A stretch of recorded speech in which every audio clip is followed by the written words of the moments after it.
So today we're going to talk about the hierarchy of canon. Now I admit this is a video I should have made a long time ago, before I did my What is Canon video. Because every time I mention the hierarchy of canon, I don't think people who do not appreciate the EU understood what the hierarchy was. And to be fair, a lot of EU people were a little confused, because I got the question, well Matt, what was the exact hierarchy? So let's go into that, because I think it's something we should have addressed a long time ago, and it is very important to address. So, in the hierarchy, back before Disney took over, there was Canon, which was the 6 films. That was it. 6 films by Lucas. Next, underneath that, you had Canon, which was the books, comics, and everything else. That would fit in perfect continuity, continuity, with Canon. Underneath that, you have what was called Canon, or secondary canon. And this is where a lot of the video games came into play. Now, don't worry, video gamers. Your story happened, it just didn't happen the way you played it. For instance, in Dark Forces, Kyle Katarn could have killed the Emperor and become Emperor himself. Well, obviously that didn't happen, right? So a lot of the gameplay was considered canon, secondary canon. The actual events may have taken place, but probably not the way you played it. Then underneath that was canon, which stood for non-canon. And that was stuff like the Infinities or things like from Star Wars Tales and stuff. So that's our hierarchy of canon here. Now between C and G canon, we had a lot of blurred lines, because a lot of the stuff, George Lucas say one thing about the 3 different worlds, the 3 different pillars, the Father, Son, Holy Ghost, whatever his medication told him to say that day. However, he's saying one thing, his own company's saying another, and the lines got really blurry, so blurry that fans continued to ask about this from Leland Chee. And on StarWars.com, in one of the forums, January 2004, Leland Chee was just trying to clarify what was G canon and what was C canon. He said anything in the movie novels is G canon. Guides, source books, and cross-section of those novels or movies is C canon. He's trying to give a little bit more clarity to G canon and C canon. And the question next was presented, a clarification is needed between C and G level. Are they separate? Or do they form an independent canon? Or are they both part of an overall continuity? And Leland Chee said, there is one overall continuity. So it's all together. And that's what we're being told here. Now he went on to say a few things. He said, well, the preface is Shatterpoint. That's G canon, because George Lucas wrote it. Well, that's a kind of slippery slope, right? I mean, George Lucas did a lot of things. He invented Darth Bane. He actually wrote the Star Wars Holiday Special. He wrote both of the Ewok movies. Are those canon? G canon then? It's a slippery slope. Now, I don't see where he talks of anything like that going forward. I think he went, better just keep to the novels. Which, to be honest, Disney has kept with the novels, right? The movies, the 6 novels of the movies are canon. Also, I heard that Star Wars comic book Sons of Dothamir, which is out right now by Dark Horse, that is going to be considered canon because it's from one of the scripts from the Clone Wars. So that's all they have right there in Disney canon right now, is the for expanded universe stuff, is the books, well, the 2-part Blade Squadron from Star Wars Insider, the short story, and then of course the comic book Darth Maul, Son of Dothamir. That's what's G canon, or Disney canon, and their universe. However, looking at some of this stuff here, and talking about how guides and source books and cross-sections were all considered C canon, that's kind of weird, because looking back on a few of these, let me see if I can find this. Oh yeah, Star Wars Insider 68. David West Reynolds, a really intelligent guy for the Star Wars universe, was talking about how guides like the Incredible cross-sections were used as reference manuals for ILM during the prequels. They were using C canon stuff for a G canon movie? And see, there's where the lines get a little blurry there. And also, if the novels are still considered G canon or Disney canon now, then what about the expanded universe stuff that got squeezed into some of the prequels, especially Episode 3 by Matthew Stover? Remember, he fit in a lot of stuff in there. Don't believe me? Matthew Stover, March 2005 on StarWars.com, talking about Episode 3. He said, not only has Mr. Lucas succeeded in tying together the entire 6-film cycle, but I've managed to weave in a significant amount of expanded universe material in it as well. He said, as I said above, my part here is to the part of my aim here was to create a novel that would work as part as EU as well as a companion piece to the film. So here we had EU and G Canon, C Canon and G Canon just gelling together. And we have that said a lot. They're the same. Even though they had that hierarchy, C Canon fits perfectly with G Canon. And remember, for the first 20 years of the Expanded Universe life, there were no contradictions. And when the special edition came out, they tweaked a few things. When the prequels came out, they tweaked a few things, just to make sure it all fit in one giant continuity. Now here's something I hear a lot. A lot of people say, well, Boba Fett's story is not real anymore. I mean, they say in the books he's Joshua Mareel, and in Attack of the Clones he's a clone. There's a big contradiction there with Boba Fett. Boba Fett's story doesn't count. It shouldn't surprise me, but it does, that EU haters do not read.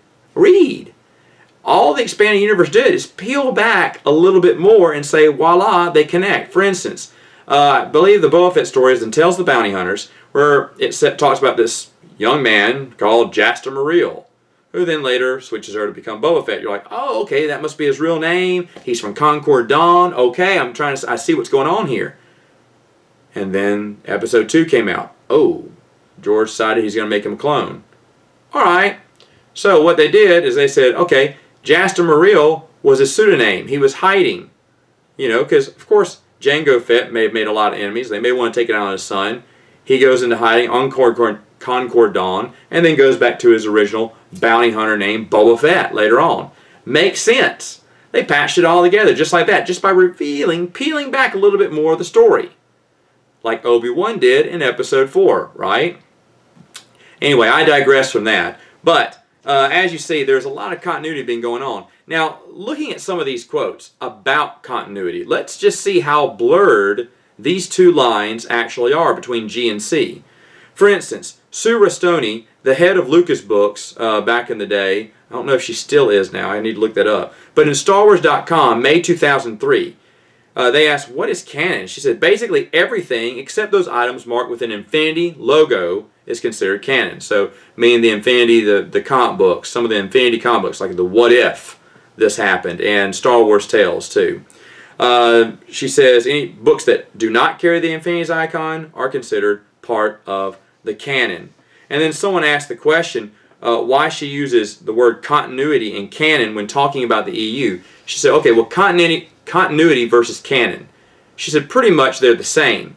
Sounds better to say we try to maintain the continuity of the universe rather than saying the canon of the universe. So saying canon and continuity are the same. They do not talk about the hierarchy of canon.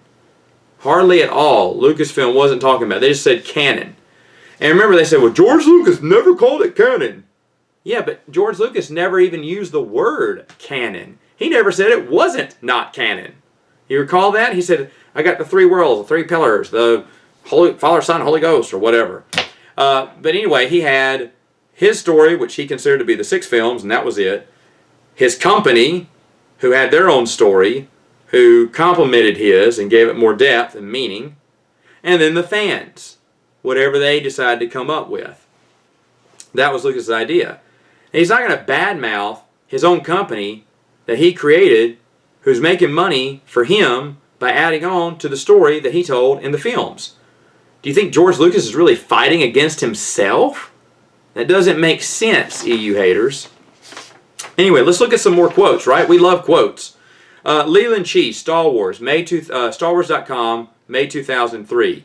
He said, Lucasfilm canon, he said, refers to anything produced by any of the Lucas companies, whether it be movies, books, games, or internet. Movie canon is only that which you'll see and hear in the Star Wars films.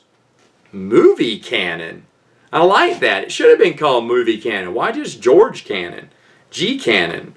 Movie canon is a good meaning for it, but again, he's talking about canon and how everything is canon.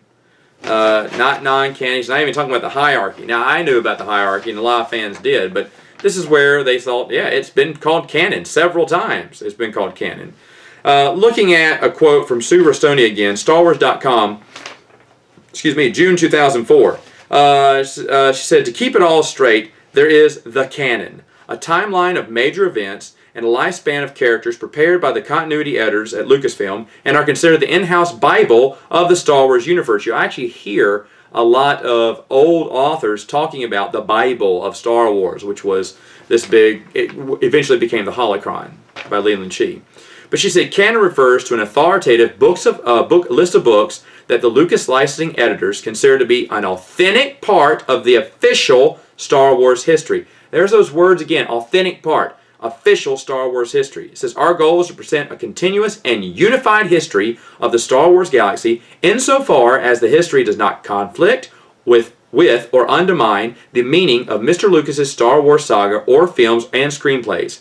Things that Lucas Licensing does not consider official parts of the continuous Star Wars history shown in Infinity's logo where they are contained in the Star Wars tales. Everything else is considered canon. Now there's that word again, canon, canon, canon. So it was considered canon a lot. Let's see, do I have another quote here? Now, that was the hierarchy of canon. That was how things were moving along. And then in 2008, we had the Clone Wars movie.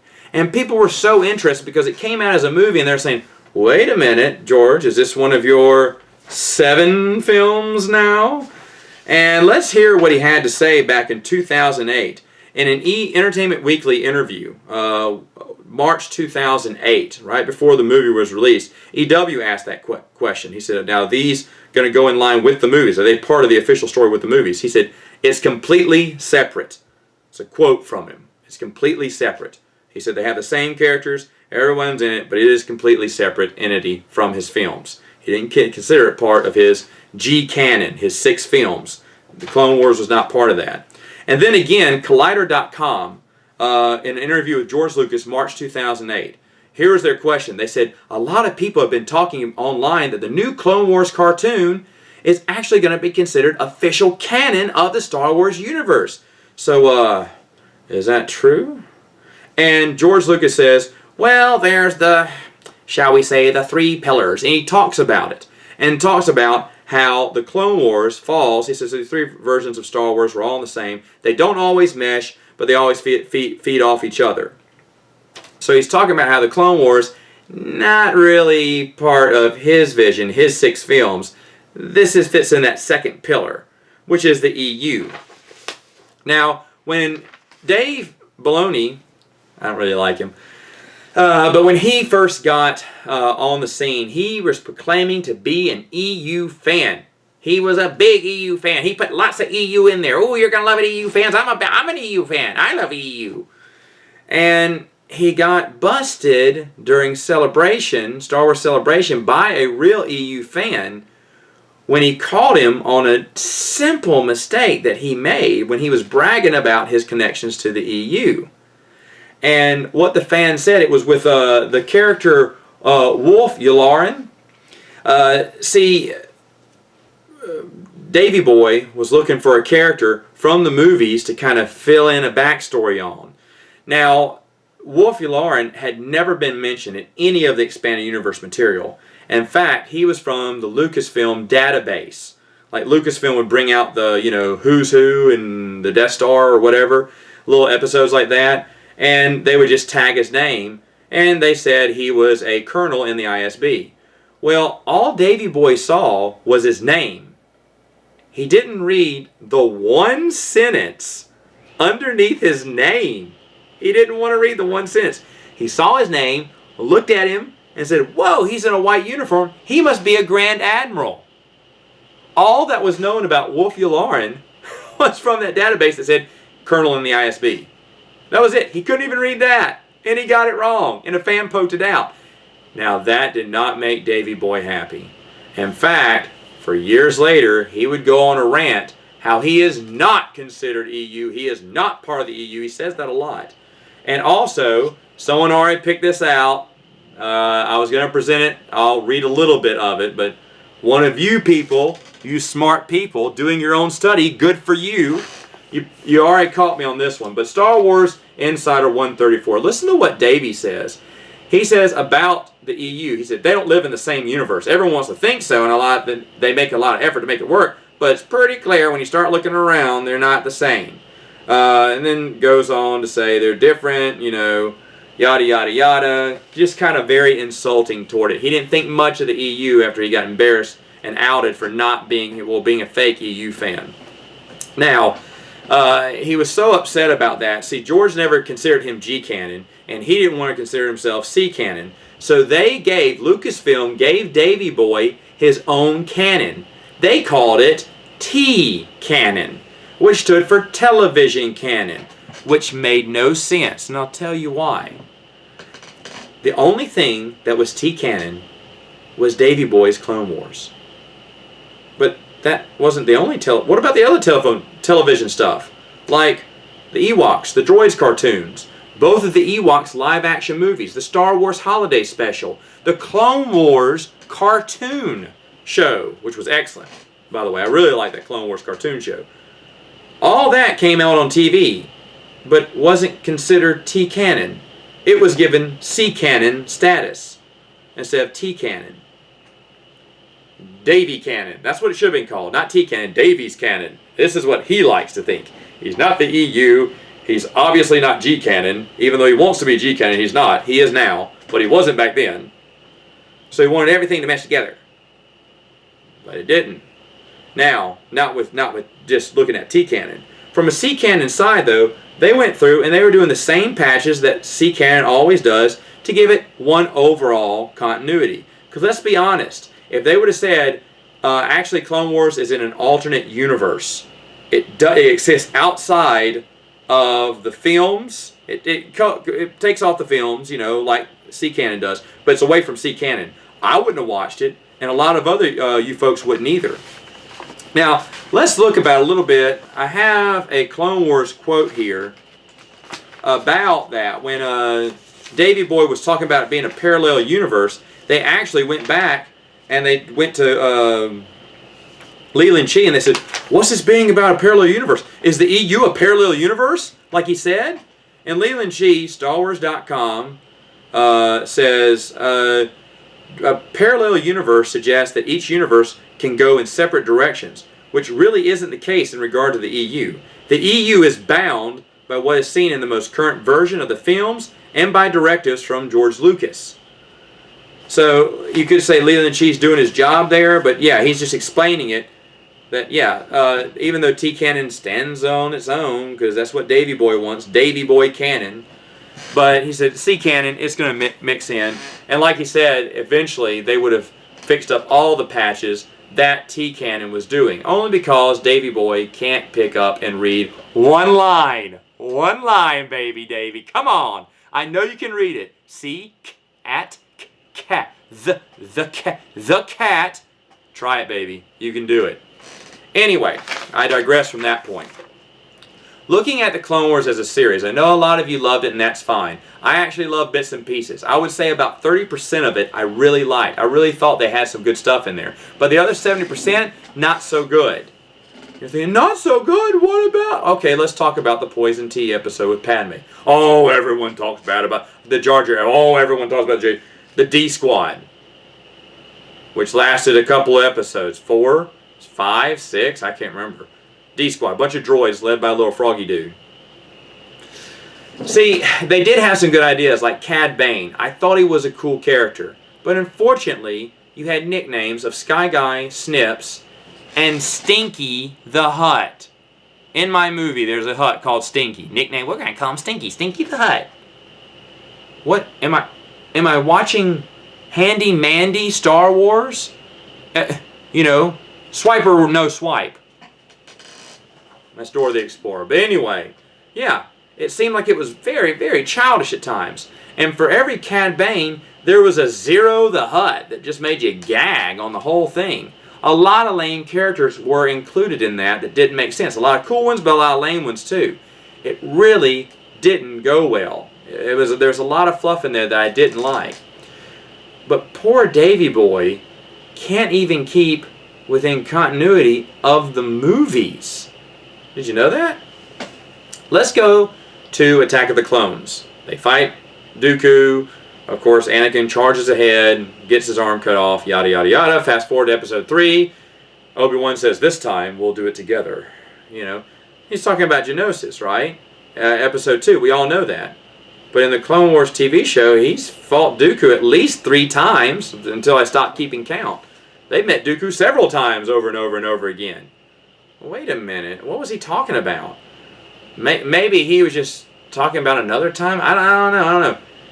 What about Matthew Stover's Episode 3 Disney Canon book, where Anakin reminisces the last time he saw Dooku on Geonosis? Whoops. If Davey would have read a book, he'd have known that. However, that's okay. D-Canon has its first contradiction. Disney Canon does.